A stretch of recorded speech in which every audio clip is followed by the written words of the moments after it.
بسم اللہ الرحمن الرحیم الحمدللہ رب العالمین والصلاة والسلام علی خاتم النبیین۔ ناظرین محترم السلام علیکم ورحمۃ اللہ وبرکاتہ۔ پروگرام سیرت النبی صلی اللہ علیہ وآلہ وسلم کے ساتھ آپ کا میزبان ڈاکٹر محمود غزنوی حسب معمول حاضر خدمت ہے، اور حسب معمول میرے ساتھ تشریف فرما ہیں ہم سب کے پسندیدہ اسکالر جناب شجاع الدین شیخ۔ ہر جمعے اور ہفتے کی رات 9 بجے ہماری آپ کی ARYQ ٹی وی پہ ملاقات ہوتی ہے، اور الحمدللہ دنیا بھر میں یہ پروگرام بڑی توجہ کے ساتھ دیکھا جاتا ہے اور پسند بھی کیا جاتا ہے۔ یہ اس لیے کہا میں نے کہ شجاع صاحب ہمیشہ دوروں پر رہتے ہیں دنیا بھر کے، اور حرم شریف بھی گئے ادھر ادھر، تو لوگ ملاقاتیں کرتے ہیں اور بتاتے ہیں، تو مجھے بھی پتہ چل جاتا ہے کہ صاحب واقعی۔ اور پھر ویسے بھی اگر آپ نیٹ ویٹ پہ جا کے دیکھیں تو وہ جو رپلائی ہو رہی ہوتی ہے اس سے پتہ چلتا ہے کہ لوگ دیکھتے ہیں۔ الحمدللہ اس پروگرام کا بنیادی مقصد صرف یہ ہے کہ رسول اللہ صلی اللہ علیہ وسلم کی حیات طیبہ سے سب کو روشناس کرایا جائے۔ سب کسی حد تک روشناس ہیں، لیکن ہماری بد نصیبی یہ ہے کہ قرآن نے تو ہمیں پابند کیا ہے کہ لقد کان لکم فی رسول اللہ اسوۃ حسنہ، تمہارے زندگیوں کے لیے بہترین نمونہ سیرت طیبہ یا اسوہ رسول صلی اللہ علیہ وسلم میں موجود ہے۔ لیکن ہمارے تعلیمی اداروں میں، خاص طور پر مغربی تعلیمی ادارے جو ہمارے دنیاوی کہلاتے ہیں ان میں، اور بہت سی جگہ جو ہے وہ دینی تعلیمی اداروں میں بھی سیرت النبی صلی اللہ علیہ وسلم کو پڑھانے کا وہ اہتمام نہیں ہوتا جس کی ضرورت ہے۔ تعلیمی اداروں میں تو ہوتا ہی نہیں ہے۔ تو کیو ٹی وی نے اس مقصد کے تحت یہ پروگرام شروع کیا کہ کم از کم سیرت جو ہے وہ پڑھنے میں تو لوگوں کو ذرا پریشانی ہوتی، سننے میں شاید نہ ہو، اور جب یہ ہم تکلمی گفتگو کر رہے ہوتے ہیں تو پھر آسان ہو جاتی ہیں چیزوں کو سمجھنا۔ اس لیے ہم نے سیرت کا یہ پروگرام شروع کیا، اور کرتے کرتے ہم الحمدللہ تقریباً 550 کے قریب کم و بیش 550 ایپیسوڈ جو ہے کر چکے ہیں اللہ کے فضل و کرم سے۔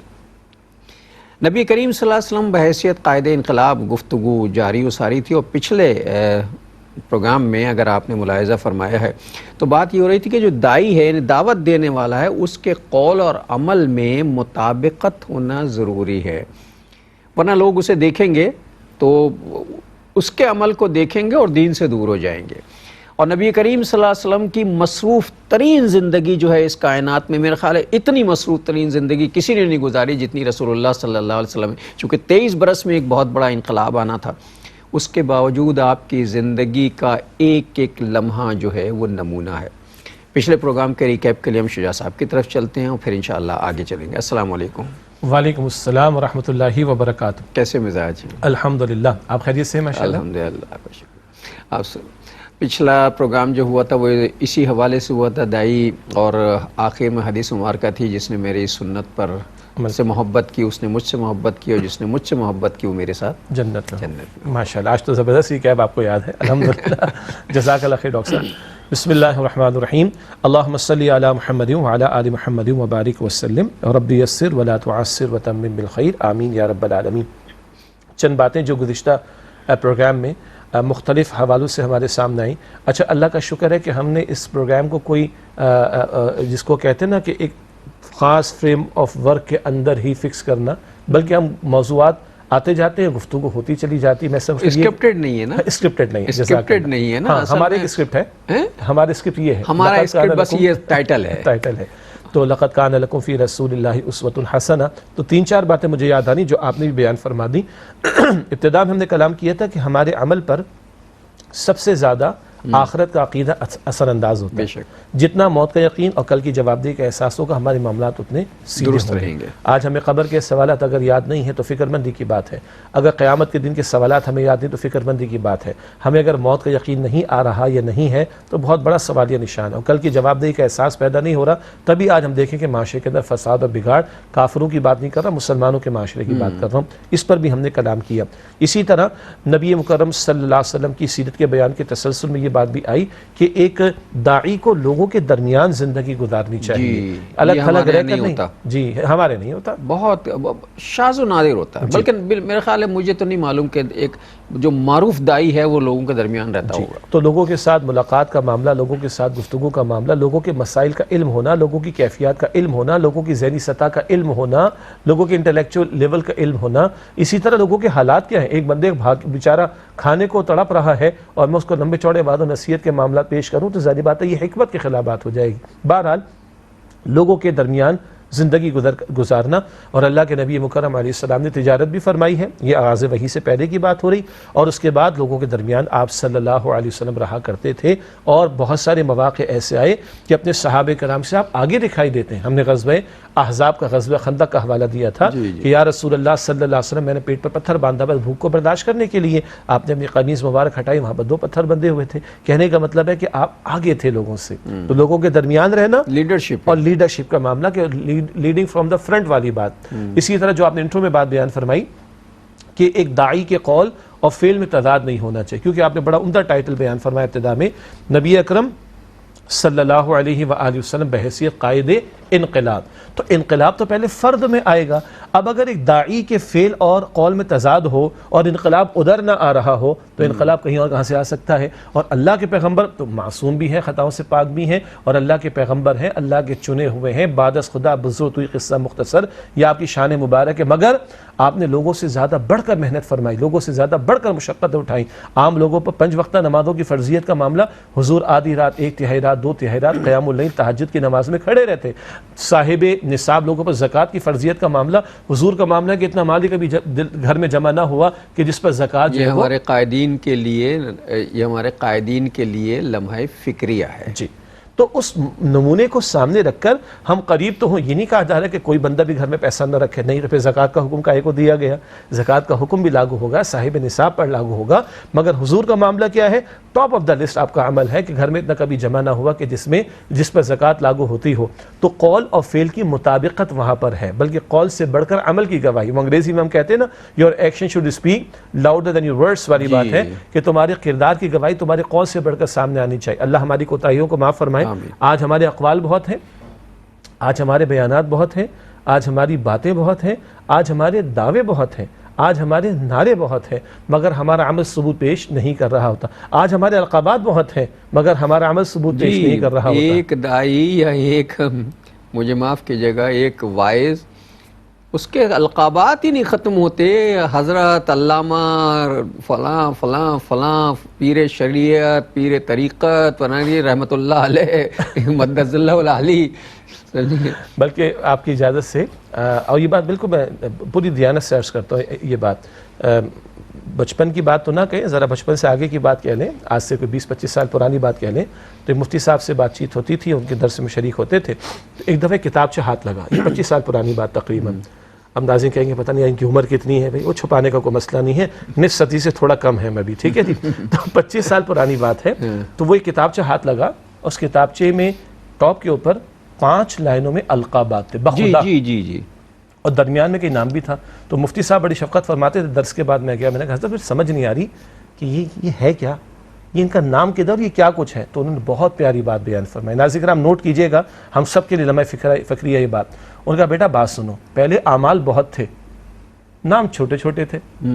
ہم جب ذکر کرتے ہیں حضرت ابوبکر صدیق رضی اللہ تعالیٰ عنہ، امیر المومنین صدیق اکبر رضی اللہ تعالیٰ عنہ، اتنا ہی کہتے نا. حالانکہ انہیں القابات جتنے دیے جائیں کم، اس سے بڑھ کر، ہاں بالکل. اب انبیاء کے بعد عظیم ترین ہستیاں صحابہ کرام، اور ان میں ٹاپ آف دا لسٹ صدیق اکبر رضی اللہ عنہ. مگر کہا بیٹا کیونکہ اعمال بہت تھے، نام مختصر تھے. اب اعمال تو بیٹا ہے نہیں نا، تو نام ہی بڑے نام لمبے چوڑے تاکہ وہ گیپ، جس کو انگلش میں کہتے ہیں ویکیوم فل ہو جائے، وہ جو گیپ اس سے فل ہو جائے لمبے چوڑے القابات سے. اللہ تعالیٰ محفوظ رکھے. سوشل میڈیا پر دیکھ لیں، آج کل بہت یہ ٹرینڈ چلا ہوا ہے ہمارے بزرگوں کا، تو آپ ذرا دیکھیے. وہ اچھا مزے کی بات، یہ آئی ڈی خود بنائی ہوئی ہے، اپنے نام سے ہے، اور خود کو ہی علامہ اور پیر طریقت اور رہبر شریعت اور پتہ نہیں کیا کیا کیا کیا اور مدذ العالم کہہ رہے ہیں اپنے آپ کو. اور آگے بڑھ کر ناظرین معاف فرمائیے گا، ہاں ہم کسی فرد واحد کی بات نہیں کر رہے، ایک جنرل بات ہو رہی ہے، ٹرینڈ کی بات کر رہے ہیں، اور اپنے لیے اللہ سے پناہ مانگتے ہیں کہ اللہ کسی قسم کے اول تو ہماری اوقات ہے کیا، سیدھی سی بات، اور کس بات پہ اکڑنا، کس بات پہ اپنے آپ کو کچھ سمجھنا، اللہ ہمارے حال پر رحم فرمائے. مگر اس سے آگے بڑھ کر واچ می آن فلاں چینل لائیو رائٹ ناؤ، اور بھائی تم اپنی نمائش کر رہا ہو. اور اب وہ جیسے آپ نے فرمایا خود اپنے القابات لکھ کر اپنی آئی ڈی سے، اپنے واٹس ایپ کے اس سے، اپنے فلاں سوشل میڈیا کے فورم سے خود ہی اپنے آپ کو نمایاں کرنا، مجھے دیکھیں آج میں ادھر، میرا اسٹیٹس، میں یہ لگ رہا ہوں، میں وہ لگ رہا ہوں، میں ایسا کر رہا ہوں، یہ اچھی بات نہیں ہے. تو اللہ تعالیٰ بہرحال مجھے بھی ہدایت عطا فرمائے اور ہم سب کو. اور ایک بڑی سوشل میڈیا صبح اٹھا کے فجر کی نماز میں 1-1.5 صف ہوتی ہے، اور صبح جب سورج نکل آئے اور آپ موبائل کھولیں تو موبائل بھرا ہوا ہوتا ہے تبلیغ سے.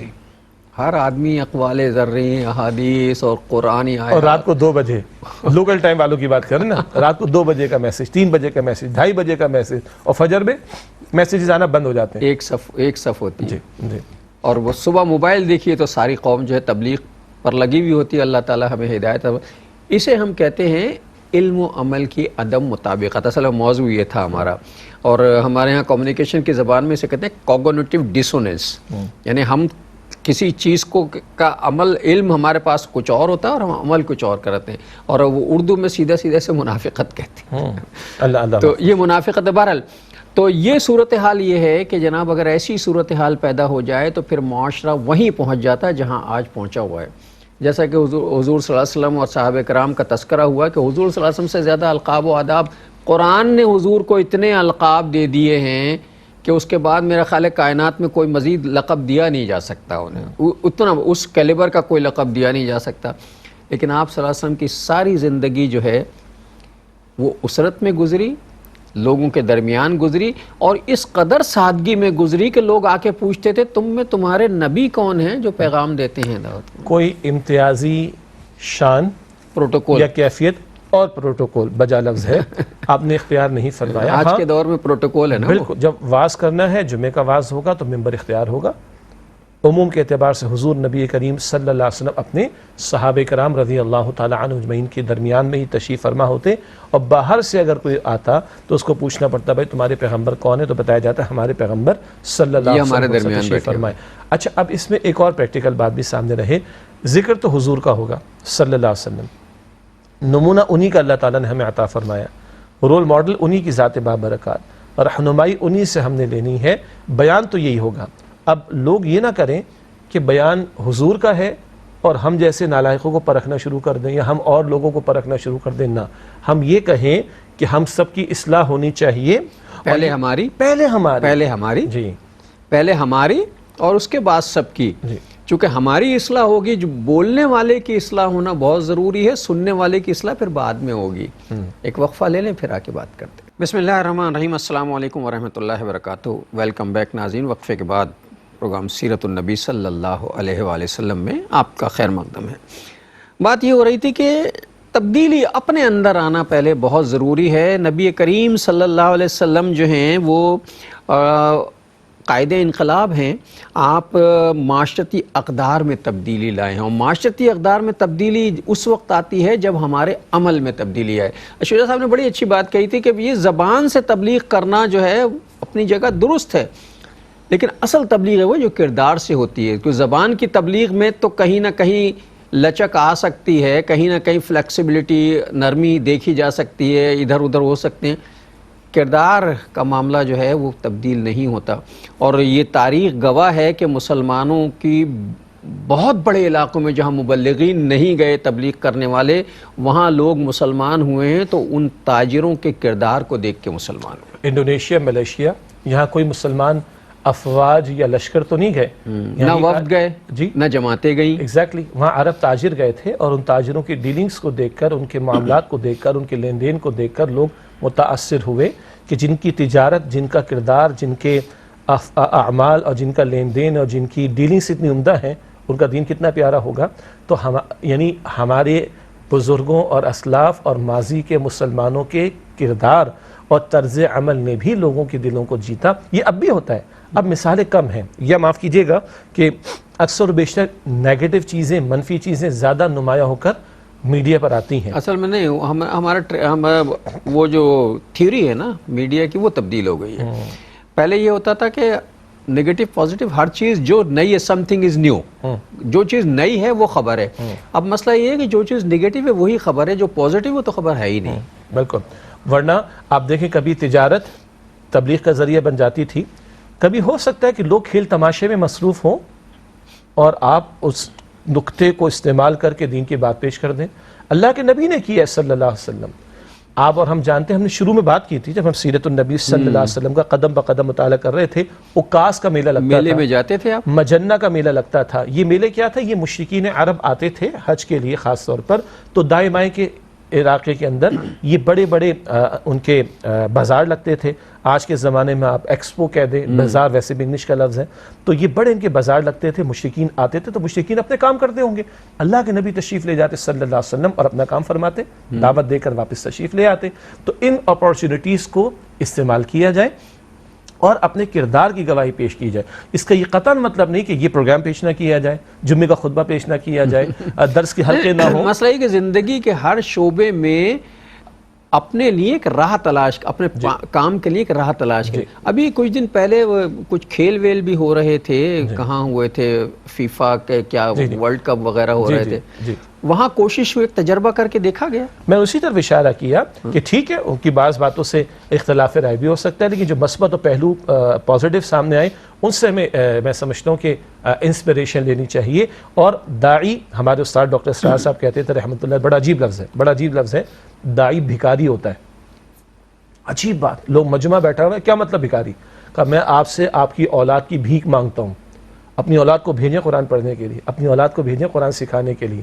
تو بڑا عجیب جملہ ان کی زبان سے نکلا کہ داعی بھکاری ہوتا ہے۔ کس معنی میں؟ ارے بھائی میری بات سن لیں، اور بات میری نہیں، بات کس کی ہے؟ اللہ کی بات ہے۔ تو داعی تلاش میں رہتا ہے، وہ اپارچونٹی کو، موقع کی تلاش میں رہتا ہے۔ یہ ہے وہ نقطہ کہ اگر ہمارے ذہنوں میں بیٹھے تو ہمیں نبی مکرم علیہ السلام کے بحاف پر دعوت کا کام ہم نے آگے بڑھانا ہے اور اپنے کردار کی گواہی پیش کرنی۔ یہ پچھلے انٹرو کا، بلکہ پچھلے پروگرام کے انٹرو کے تسلسل میں بات تھی کہ قول و فعل کا تضاد نہ ہو اور اپنے عمل سے گواہی پیش کی جائے اور مواقع تلاش کر کے دعوت کو آگے بڑھایا جائے۔ اصل میں عقیدے کی پختگی اور نظریات سے واقفیت اور پوری جانکاری، جسے ہم کہتے ہیں نا پوری معلومات، اور اس پر یقین، ایمان اور یقین، یہ چیزیں جب جمع ہوتی ہیں تو پھر جو تبدیلی آتی ہے وہ عمل کی تبدیلی ہوتی ہے اور شخصیت میں تبدیلی۔ اور رسول اللہ صلی اللہ علیہ وسلم نے اوپر سے تبدیلی لانے کی کوشش نہیں کی، لوگوں کو اندر سے بدلا ہے، چونکہ ہمیشہ تبدیلی کا پودا جو ہے وہ اندر سے پھوٹتا ہے، اوپر سے ہمارا مسئلہ ہے ہم اوپر سے تبدیلی لانا چاہتے ہیں، اسے نہیں آتی تبدیلی۔ جی، یہ بہت قیمتی بات ہے۔ اور دیکھیں اللہ کا فطرت کا قانون بھی ہے کہ پھل جو ہے وہ اندر سے پکنا شروع ہوتا ہے، تب اس میں ذائقہ آتا ہے، جی بالکل، اور خوبصورتی آتی ہے۔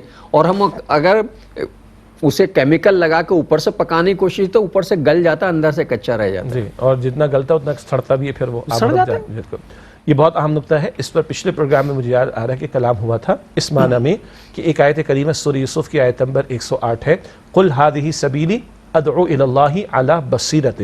اے نبی صلی اللہ علیہ وسلم فرما دیجئے یہ اللہ میرا طریقہ ہے، میرا راستہ ہے، میں اللہ تعالیٰ کی طرف دعوت دیتا ہوں پوری بصیرت کے ساتھ۔ آپ نے کہا نا پختگی کا معاملہ، یقین کا معاملہ، تو میں جو تمہیں دعوت دے رہا ہوں پوری پختگی کے ساتھ، پورے یقین کے ساتھ، پورے کنوکشن اور اعتماد کے ساتھ پیش کر رہا ہوں۔ میں بھی یہ کام کر رہا ہوں، وَمَنِ اتَّبَعَنِي، اور میری اتباع کرنے والے بھی یہ کام کر رہے ہیں۔ یہ سورہ یوسف کی آیت نمبر 108 ہے۔ اس سے معلوم ہوا کہ نبی صلی اللہ علیہ وسلم کی اتباع کا بہت بڑا میدان کیا ہے؟ دعوت کا کام، اللہ کی طرف بلانا۔ اور یہ بلانا کیسے؟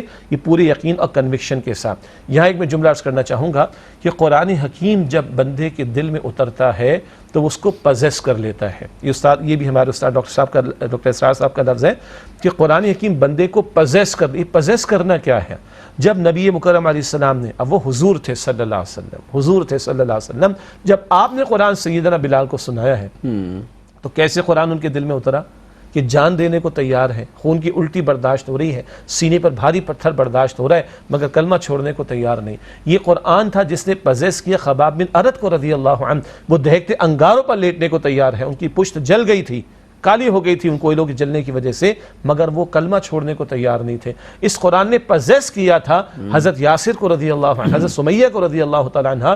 حضور فرماتے تھے اصبروا یا آل یاسر فإن موعدکم الجنہ، اے یاسر کے گھر والوں صبر کرنا، بے شک تمہارے لیے جنت کا وعدہ ہے۔ حضرت یاسر شہید ہوئے اور پہلی شہادت نبی صلی اللہ علیہ وسلم کی جد و جہد کے دوران میں حضرت سمیہ رضی اللہ تعالیٰ عنہ کی۔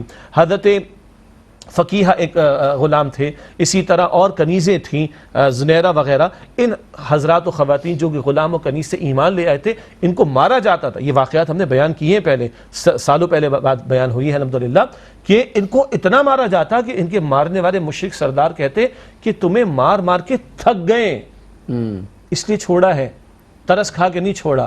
آپ سوچیے کون لوگ تھے جو جلنے کو تیار، جو شہید ہونے کو تیار، جو مشقتیں جھیلنے کو تیار، مگر حق چھوڑنے کو تیار نہیں۔ اس قرآن نے ان کو پزیس کر لیا تھا، جس کو آپ نے فرمایا نا عقیدے کا پختہ ہو جانا، یقین کا حاصل ہو جانا۔ یہ قرآن جب سینوں میں اترا محمد مصطفیٰ علیہ السلام کے ذریعے تو انقلاب افراد میں آیا۔ اب اگلا نقطہ کیا ہے؟ ارے میرا اندر بدلے گا تو میرا باہر بدلے گا، میرا باطن بدلے گا تو میرا خارج بدلے گا۔ اور جب یہ انقلابی لوگ جن کی اپنی زندگیوں میں انقلاب آ چکا ہو یہ جڑیں گے تو پھر کسی بڑے انقلاب کا پیش خیمہ بنیں گے۔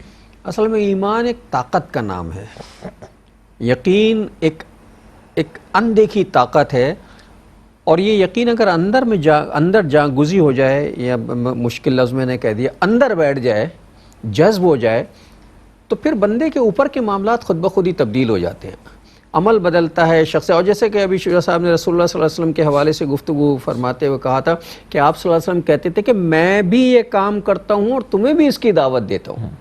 ہمارا مسئلہ یہ ہے کہ ہم دعوت دیتے ہیں، یہ نہیں کہتے کہ میں بھی یہ کام کرتا ہوں، بھائیو تم بھی یہ کام کرتے، تم یہ کرو، تم یہ کرو، تمہیں یہ کرنا چاہیے، اسے یہ کرنا چاہیے۔ نتیجہ یہ ہوتا ہے کہ وہ کہتے ہیں اچھا ہمیں تو کرنا چاہیے، آپ کرتے ہیں نہیں کرتے، سی بات ہے۔ منافقت۔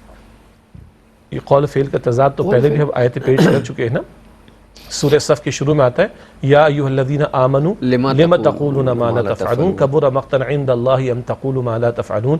ایمان والو وہ کہتے کیوں ہو جو تم کرتے نہیں ہو۔ یہ بات اللہ کو انتہائی ناراض کر دینے والی ہے کہ تم وہ کہو جو تم کرتے نہیں ہو۔ تو یہ قول فعل کا تضاد داعی کو بھی پریشان کرے گا، اس کے اندر دل جمعی پیدا نہیں ہوگی، اور یہ دعوت کے عمل کو بھی اس کی وجہ سے نقصان پہنچائے گا، اور لوگ اس کے کردار کی اس کمی کوتاہی کی وجہ سے دین سے اگر متنفر ہوں گے تو لوگوں کو دین سے متنفر کرنے کا ذریعہ یہ بنے گا۔ تو سوچئے کہ معاملہ کہاں تک جائے گا پھر۔ اچھا پھر جتنے لوگ جو ہیں مجھے دیکھ کے اور کہیں گے ارے یار چھوڑو، معاف کیجیے ایک جملہ کہہ رہا ہوں، میں اپنے اوپر ہی رکھے ہوں کہ چھوڑو یار یہ جو اینکر ہے نا یہ اس کو صرف بولنے کا ہے، چونکہ اسے تو بولنا یہی ہے، اور یہ مولوی صاحب نا ان کا تو کام یہ مولوی ہے نا، ان کو تو تبلیغی کرنی نا۔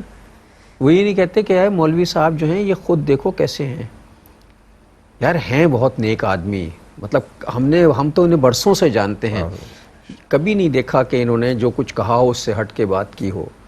تو یہ اصل میں جب تک شخصیت میں یہ تبدیلی نہیں آئے گی ہماری دعوت جو ہے وہ کسی کام کی بھی نہیں رہے گی۔ اور یہ کام اس وقت ہوتا ہے کہ یہ عقیدہ جب مضبوط ہو جاتا ہے آخرت کا، تو پھر وہ اس ساری دنیا کو عارضی قرار دے کے ایک چیز کو پختگی دیتا ہے اور اسے مقصد زندگی بنا دیتا ہے، اور وہ ہے اپنے رب کی طرف لوٹ جانا اور اپنے رب کی بات کو آگے بڑھا دینا۔ جب یہ بات پختہ ہو جائے دل میں تو پھر اللہ تعالیٰ کی ذات ہی مطلوب اور مقصود بن جاتی ہے۔ وہ جو صوفیاء فرماتے ہیں نا، لا مطلوب الا اللہ، لا مقصود الا اللہ، لا محبوب الا اللہ۔ کوئی مطلوب نہیں سوائے اللہ تعالیٰ کے، کوئی مقصود نہیں سوائے اللہ تعالیٰ کے، کوئی محبوب نہیں سوائے اللہ تعالیٰ کے۔ ہاں بقیہ سب نیچے رہے گا، اللہ کی ذات اوپر رہے گی۔ والذین آمنوا اشد حبا للہ، سورۃ البقرہ کی آیت نمبر 165 ہے۔ اور جو لوگ ایمان لائے ان کی شدید ترین سب سے بڑھ کر محبت کس کے لیے ہوتی ہے؟ اللہ سبحانہ وتعالیٰ کے لیے ہوتی ہے۔ اور ان صلاتی و نسکی و محیای و مماتی للہ رب العالمین، بے شک میری نماز، میری قربانی، میرا جینا، میرا مرنا سب اللہ کے لیے تمام جہان والوں کا رب ہے۔ جب یہ کردار معاشرے میں آتے ہیں نا پھر انقلابی جد و جہد کا معاملہ شروع ہوتا ہے، اور نبی مکرم علیہ الصلوۃ والسلام نے یہ کردار پیش کر کے دکھائے ہیں۔ اور اس کردار کو پیش کرنے کے لیے جو چیز سب سے اہم ہوتی ہے داعی کی زندگی میں یا انقلابی کی زندگی میں، جسے ہم ریڈیکل کہتے ہیں کہ زندگی میں جو سب سے زیادہ چیز اہم ہوتی ہے وہ ہیں عوامی رابطے، جسے ہم کہتے ہیں سماجی رابطے۔ سماجی رابطہ اگر نہیں ہے اور آپ ایک ڈرائنگ روم میں بیٹھ کر تبلیغ کر رہے ہیں یا یہاں اسٹوڈیو میں بیٹھ کر کیمرے کے سامنے تبلیغ کر رہے ہیں اور سماج سے آپ کا کوئی تعلق نہیں ہے، تو پھر ایک فلم ہے جو چل رہی ہے، لوگوں نے اسے سمجھا نہیں سمجھا، گزر گئی ساری زندگی۔ انقلابی دعوت کے لیے لوگوں کے درمیان رہنا ضروری ہے تاکہ دیے سے دیا جلے۔ بجا اور انقلاب کہاں برپا کرنا ہے؟ اپنی ذات میں، اپنے معاشرے میں، اپنی مملکت میں، اپنے اس عالم دنیا میں۔ تو جب ان لوگوں سے رابطہ نہیں ہوگا تو انقلاب کہاں ہوا میں برپا ہوگا؟ وہ کوئی مریخ پر جا کے برپا ہوگا؟ ادھر ہی رہ کر محنت کرنی ہے۔ اور اللہ کے نبی مکرم صلی اللہ علیہ وسلم غلاموں کے پاس بھی جاتے تھے، حضرت بلال کے پاس بھی جاتے تھے، ہم پڑھ چکے ہیں، بیان کر چکے، بلال تم تھک گئے ہوگے چکی پیستے پیستے، تم آرام کر لو، میں تمہاری چکی کو پیس دیتا ہوں۔ آج میں نے جملہ بڑی آسانی سے کہہ دیا، ذرا میں کر کے دکھائے، میں کر کے تو دکھاؤں نا، ذرا کر کے دکھائے۔ آج تو بھائی مجھے معاف کیجئے گا ناظرین، اگر دعوت کا کام کرنے والے کچھ لوگ ہیں، ان کے اپنے کارکنان جو ان کے ساتھ ہیں، ان سے ملنا بھی قائد کے لیے ممکن نہیں ہوتا، ملنا پسند بھی نہیں کرتے۔ ایک وقفہ لے لیں، پھر آ کے بات کریں گے۔ السلام علیکم ورحمۃ اللہ وبرکاتہ، ویلکم بیک ناظرین۔ وقفے کے بعد پروگرام سیرت النبی صلی اللہ علیہ وآلہ وسلم میں آپ کا خیر مقدم ہے۔ ہم تو لوگوں سے ملنا بھی پسند نہیں کرتے، ذرا سی شہرت مل جائے، مریدوں کی تعداد زیادہ ہو جائے، کارکنان زیادہ ہو جائیں تو ہماری گردنیں، مجھے معاف کیجیے گا، ہماری گردنیں اکڑ جاتی ہیں اور ہم سمجھتے ہیں کہ ہم نے تو بہت بڑا کام کر لیا، اب ان کے درمیان ہم نہیں رہیں گے۔ جیسے رسول اللہ صلی اللہ علیہ وسلم حضرت بلال کی چکی پیسنے چلے گئے، ہے کوئی مائی کا لال جو ایسا کرے، اپنے کسی کارکن کے گھر جائے عیادت کرنے کے لیے، اس کے زخمی باپ کی عیادت کرنے کے لیے، اس کی ماں کی تعزیت کرنے کے لیے، ہے کوئی ایسا کرنا؟ میں بڑی معذرت کے ساتھ، ایسا کہاں ہوتا ہے؟ جی یہ ایسا ہونا چاہیے، کہاں ہوتا ہے؟ خاص طور پر جو اسی لیے تبدیلی نہیں آتی۔ ہاں جی، اسی لیے اگر ہم یہاں گراس روٹ سے آئے نا، مسجد کے امام صاحب ہیں، بھارت ان کو ایک حیثیت دینی بھی چاہیے، یہ معاشرے کے لوگوں کی بھی ذمہ داری، اور ان کو اپنا کردار ادا کرنا چاہیے، ان کی ذمہ داری۔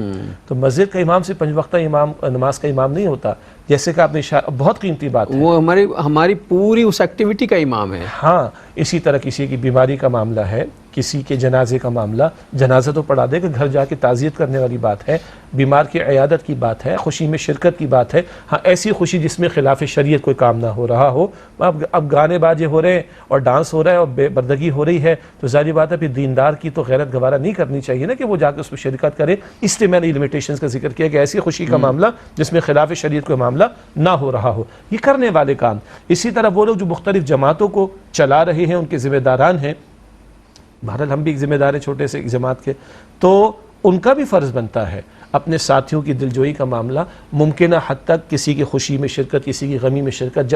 یہ ممکنہ میں نے کیوں کہا، یہ بھی امپورٹنٹ بات ہے۔ ہاں ظاہر مصروفیات کا تناسب بہت زیادہ ہے، اور اگر متعلقین ہزاروں کی تعداد میں ہو جائے کیسے ممکن پھر تو ممکن نہیں ہوگا۔ اسی لیے جہاں ممکن ہے، اسی طرح پھر اجتماعیتوں کا پورا نظم ہوتا ہے، اگر اس نظم میں بہت سارے مختلف علاقوں کے اندر ذمہ داران ہوں گے، پھر ان کے کرنے کا کام ہوگا، ہے یہ کرنے والا کام۔ ہم یہ کہیں جناب ہماری مصروفیت بہت زیادہ ہے، اللہ کے رسول علیہ السلام سے بڑھ کر کون مصروف ہوگا؟ جی ہمارے کرنے کے کام بہت اونچے ہیں، اللہ کے رسول علیہ السلام کے مشن سے بڑھ کر کس کا مشن اونچا ہوگا؟ نہیں، یہ بات نہیں چلے گی۔ لیکن یہ ہے کہ اہتمام اس بات کا ہونا چاہیے، لوگوں کے درمیان رہنا، ان کی خوشی غمی میں شرکت کرنا، ان کے دکھ درد کو محسوس کرنا۔ ٹھیک ہے شاید ہم کسی کی چکی نہ پیس پائیں، لیکن ہم شاید کسی کی معاشی حیثیت کو یا کیفیت کو بہتر نہ بنا پائیں، 2 اچھے بول تو کہہ سکتے ہیں، اس کو محسوس ہو کہ میرے درد کو کوئی محسوس کرتا ہے، مجھے 2 اچھے بول کہہ کر گیا، میرے لیے دعا کر کے گیا، یہی بات دوسرے کے دل کو جیت لینے کے لیے کافی ہوتی ہے۔ کیوں؟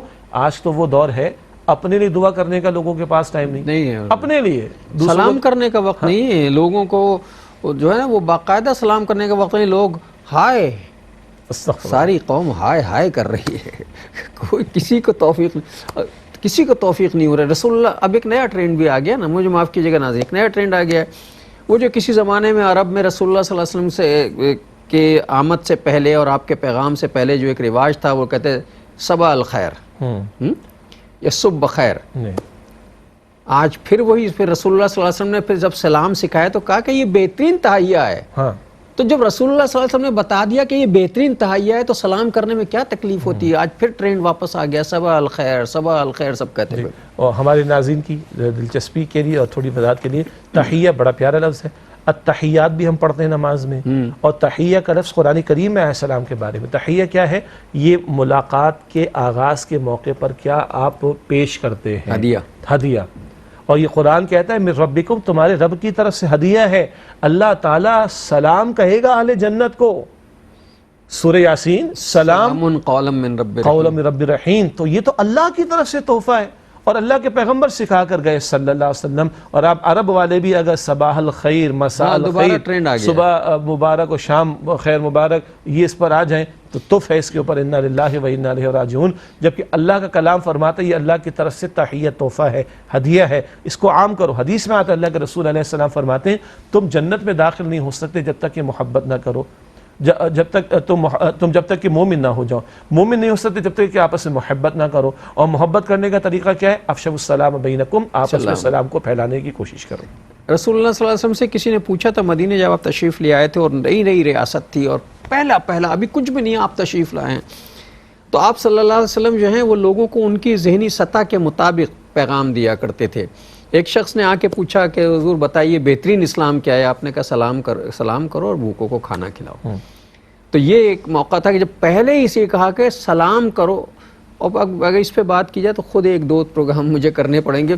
سلام جو ہے وہ پبلک ریلیشننگ کا سب سے بہترین متبادل ہے. اس سے بڑا کوئی مطلب پبلک ریلیشننگ اس کا متبادل ہے. ہاں میں یہ الٹا ہو گیا مجھ سے، یہ متبادل نہیں، اصل طریقہ یہ ہے، اصل طریقہ وہ ہے اور پبلک ریلیشننگ اس کا متبادل ہے. اب آپ اس کو دیکھیں جس کو آپ پبلک ریلیشن کہہ رہے ہیں، اربوں خربوں ڈالرز خرچ کیے جاتے ہیں ان تعلقات کو استوار کرنے میں جو صرف سلام سے ہو جاتے ہیں. السلام کس کا نام ہے؟ اللہ کا. اور بندے مومن کو مسلم کہا جاتا ہے، اور مسلم وہ بھی ہے کہ جس کی زبان اور ہاتھ سے دوسرے مسلمان محفوظ رہیں. تو جب آپ میں آپ کو، ہم ناظرین کو السلام علیکم کہتے ہیں تو میں کہہ رہا ہوں بھائی اول تو اللہ آپ کو سلامتی عطا فرمائے. نمبر دو، میں یہ اعلان کروں کہ السلام علیکم، آپ کو میری طرف سے کوئی نقصان کا اندیشہ نہیں ہونا چاہیے.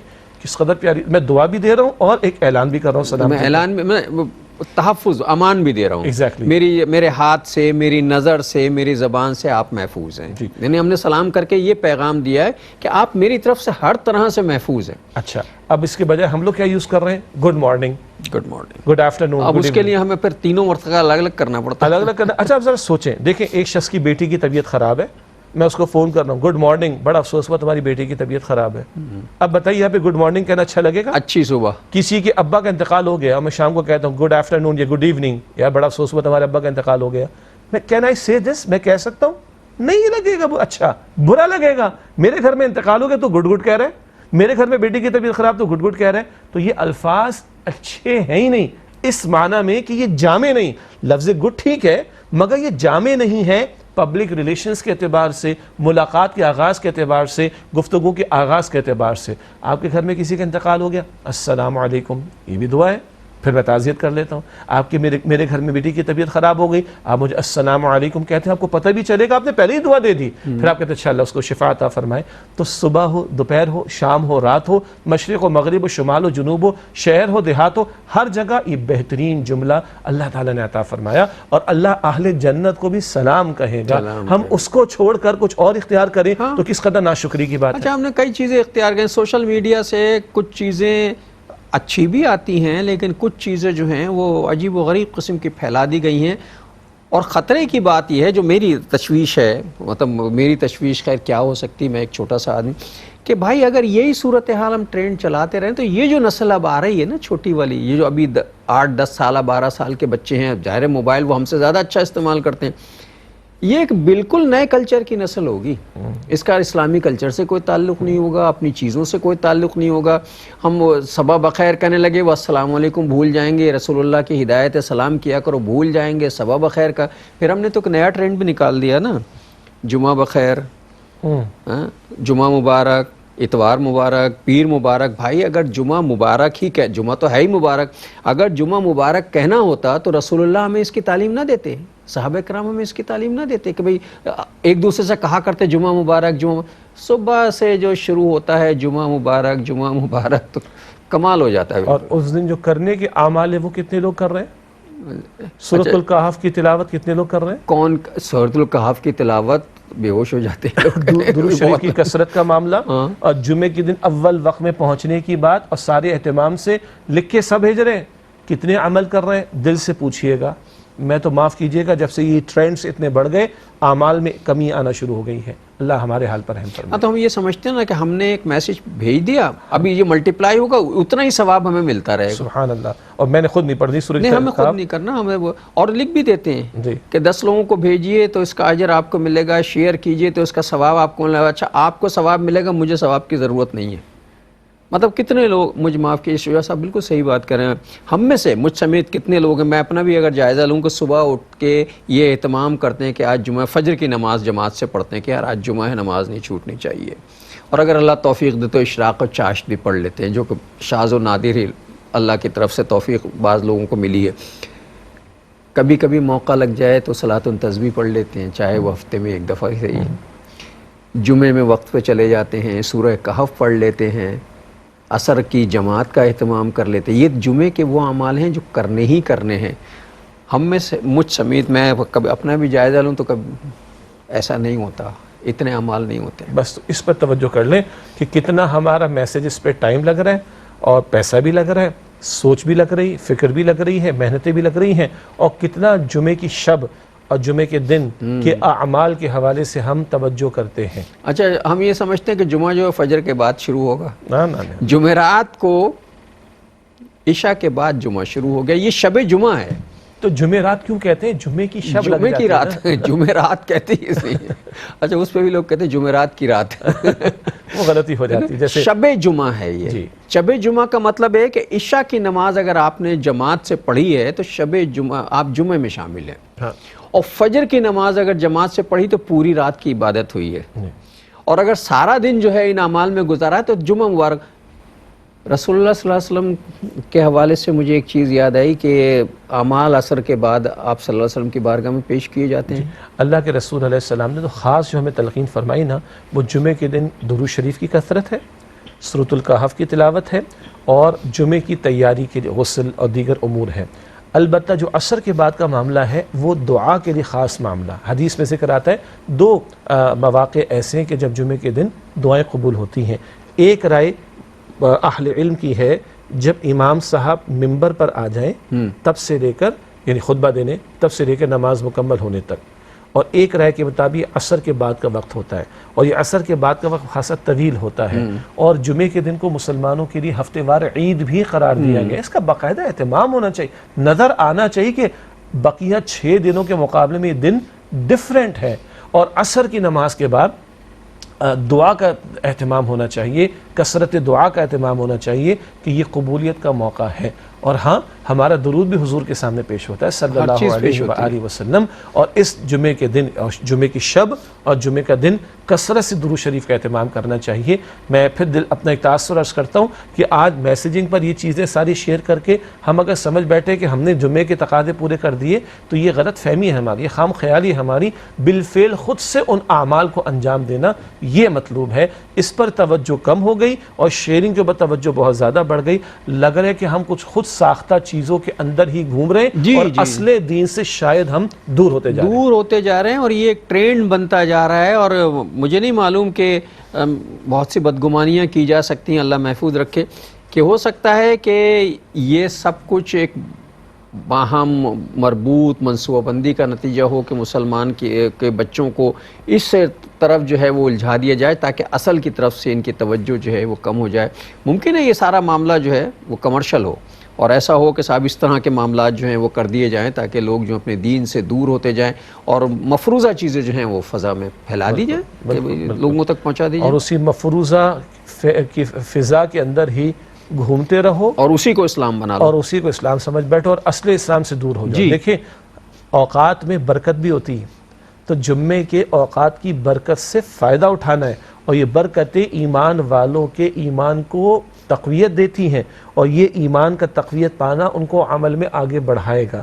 اگر آج عمل میں کوتاہیاں ہو رہی ہیں تو گڑبڑ ہے ایمان کے معاملات کے اعتبار سے، کہ ایمان کمزور پڑ رہا ہے، اور ایمان کے حصول کے لیے قرآن حکیم ہے، تلاوت بھی، ترجمہ بھی، مفہوم بھی، ایمان کے حصول کے لیے صاحب ایمان صلی اللہ علیہ وسلم کی تعلیمات ہیں، ایمان کے حصول کے لیے صاحب قرآن صلی اللہ علیہ وسلم کی تعلیمات پر عمل بھی ہے، سنت کے اعمال کا اپنا نور ہے، ان اعمال کا نور بندے کے باطن کو نورانیت عطا کرتا ہے، اور اس باطن میں نور ایمان کا پیدا ہونا یہ بندے کو عمل میں آگے بڑھاتا ہے، اور اگر آج اس میں ہمیں کمی نظر آ رہی ہے اس کا مطلب ہے کہ ایمان میں کمزوری کا معاملہ ہے۔ اللہ تعالیٰ مجھے اور ہم سب کو محفوظ رکھے اور اپنی امان میں رکھے اور نیک عمل کرنے کی توفیق عطا فرمائے۔ اللہ تعالیٰ جو کچھ ہم کہہ رہے ہیں اسے دل سے کہنے، زبان سے کہنے نہیں بلکہ دل سے اسے قبول کرنے، اس پر عمل کرنے کی توفیق عطا فرمائے۔ بات یہ ہو رہی تھی کہ جناب سماجی رابطہ جو ہے قائد کا یا داعی کا وہ بہت ضروری ہوتا ہے، چونکہ معاشرے میں اب جو ٹرینڈ آیا ہے اس میں یہ ہوا کہ جو چیزیں ہم ڈسکس کر رہے ہیں تبدیل ہوتی گئی ہیں۔ وہ اقبال کا شعر مجھے یاد آ گیا کہ یہ معاملے ہیں نازک جو تیری رضا ہو تو کر، کہ مجھے تو خوش نہ آیا یہ طریق خانقاہی۔ ناظرین معاف کیجیے گا، اب یہاں سے ایک نئی بات جو ہے وہ شروع ہو رہی ہے، وہ اقبال کے شعر سے شروع ہو گئی، لیکن شجاع صاحب آج کا وقت ختم ہو رہا تو میں چاہوں گا حدیث دے دیں، پھر اسی شعر سے شروع کریں گے انشاءاللہ۔ انشاءاللہ تعالی نبی مکرم صلی اللہ علیہ وآلہ وسلم نے ارشاد فرمایا ہے کہ بے شک اللہ تعالیٰ اس قرآن حکیم کی بدولت قوموں کو عروج عطا فرمائے گا اور اس کو ترک کر دینے کی وجہ سے قوموں کو ذلیل اور رسوا کر دے گا۔ مسلم شریف کی روایت ہے، ایمان کی بات ہوئی تھی، ایمان کے حصول کا اہم ترین اولین ذریعہ خود قرآن حکیم ہے، اللہ اس سے جڑنے اور صاحب قرآن کی تعلیمات پر عمل کی ہمیں توفیق عطا فرمائے۔ آمین۔ اللہ تعالیٰ مجھے اور ہم سب کو اس پر عمل کرنے کی توفیق عطا فرمائے۔ ناظرین اس کے ساتھ ہی ہمارے آج کے پروگرام کا وقت ختم ہوا۔ اگلے پروگرام تک کے لیے جناب شجاع الدین شیخ اور اپنے میزبان ڈاکٹر محمود غزنوی کو اجازت دیجیے۔ اللہ نگہبان، والسلام علیکم ورحمۃ اللہ وبرکاتہ۔